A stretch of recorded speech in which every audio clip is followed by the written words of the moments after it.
இப்போ இன்னொன்று தெரியுமா, உனக்கு உனக்கு ஒரு கதை தெரியுமா? இந்த ஓட்டு போடுறது மிஷினில் ஊழல் பண்ணலாம், அதை தப்பு பண்ணலாம், எந்த பட்டனை அமுக்கினாலும் அது விழும், ஒரே சின்னத்துக்கு தான் விழும், அப்படி தான் செட் பண்ணி வச்சுருக்காங்க. அதனால தான் பாரதிய ஜனதா ஜெயிக்குன்னு சொல்லுவாங்க. அதிலலாம் அதை நம்புகிற மாதிரி இல்லை. ஏன்னா இதை காங்கிரஸ் ஆட்சியில் தான் கொண்டு வந்தாங்க.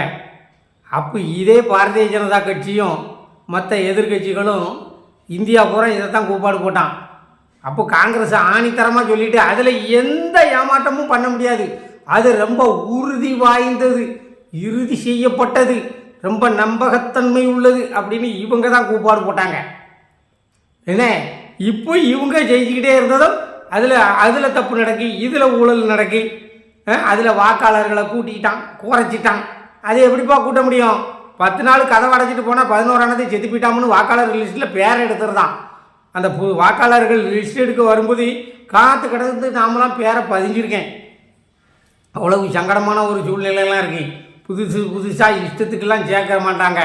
எங்கள் தமிழ்நாட்டில் எங்கள் ஊரில் அம்பாசமுத்திரத்திலலாம் கரெக்டாக தான் பதிஞ்சிட்டு போகிறான். ஆள் இல்லைன்னா உடனே நீக்கிடுவாங்க. அதனால் ஐயோன்னுட்டு வெளியூரில் இருந்தாலும் பக்கத்து வீட்டுக்காரன் ஃபோனை போட்டு வாக்காளர் பதியணும் உடனே வந்துரு அப்படின்னு சொல்லி பதிஞ்சு வைக்கான். இதில் இருந்து 30,000 40,000 எங்கேருந்து சேர்க்க முடியும்? சும்மா அரசியல் பேசணும்னு பேசுகிறானுங்கப்பா. எப்பா காங்கிரஸ் என்ன செய்யணும்னு நினச்சி திட்டங்களை கொண்டு வந்துச்சோ அதில் தயங்கிக்கிட்டு இருந்த திட்டங்களை எல்லாம் பிஜேபி வந்த உடனே துணிஞ்சு செயல்படுத்திட்டான். இதுக்கு எதுக்கு ரெண்டாவது திருப்பி காங்கிரஸுக்கு ஓட்டு போடணும்? இப்போ 2 பேரும் கொலகாரம் தான் நம்மளை ஒரு தகவலை. பிஜேபி ஒரே வெட்டாக வெட்டிடும், சீக்கிரம் போய் சேர்ந்துடலாம். ஆனால் காங்கிரஸ் கொஞ்சம் கொஞ்சம் கொஞ்சமாக கழுத்தை அறுத்து நம்மளை ரணவேதனை பண்ணிடுவான்.